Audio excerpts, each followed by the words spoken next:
This session is called Missional Discipleship.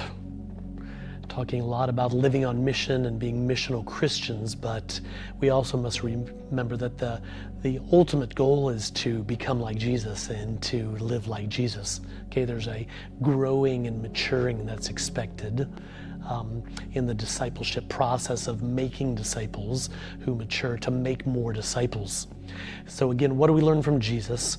What did his discipleship look like of his disciples? What's he expect from us in our small groups and our churches? So what do I mean by missional discipleship? Okay, couple important things. Okay, one, again, the process is a supernatural process. It's not something we ultimately control.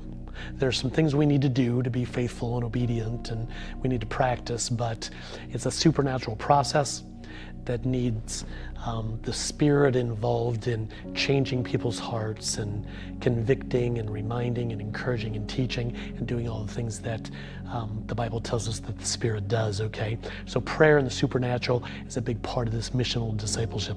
What else? I've already talked about this idea of identity. Rooting people in their identity is a big part of it, of helping people mature in living their day and their daily lives more and more, increasingly, out of their identity, not from some false place, okay? So prayer is important, identity is important. Community, I already talked about the importance of us being part of a family, okay? Discipleship is not a one-on-one thing. We don't see that with Jesus, we don't see that really in the New Testament. Discipleship, healthy discipleship, is meant to be a community project. It's a community of people shaping each other, influencing each other to become more and more like Jesus, to live more and more according to his priorities, okay? So we need to be part of a community that's living like family, that is influencing each other, teaching each other, encouraging each other, challenging each other, modeling for each other. That's the next big point I wanted to highlight, is that so much of discipleship is not taught but caught. It's not information, but it's experience.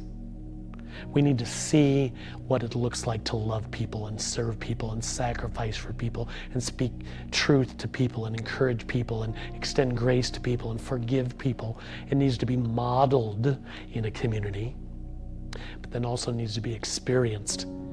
So we need to do a bit of teaching about it, okay? Show people how it's rooted in Scripture and in the Gospels, but it's got to be modeled for them, and then they've got to taste it. They've got to experience what it looks like to do the things Jesus did, okay? Again, to love and to serve and to sacrifice and extend grace and forgive and all those things.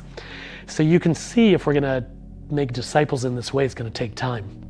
If you're part of a small group that only meets 2 hours a week, I just need to say, it's not enough. You're not going to make disciples, mature disciples, multiplying disciples 2 hours a week.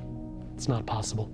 It's going to require more time, experiencing more life together in a variety of contexts where life with Jesus can be modeled and experienced. So it's just going to require more time.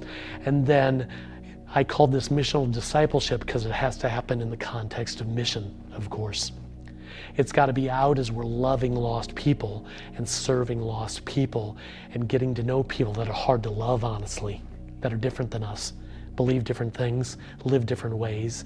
It's in those contexts that we learn so much.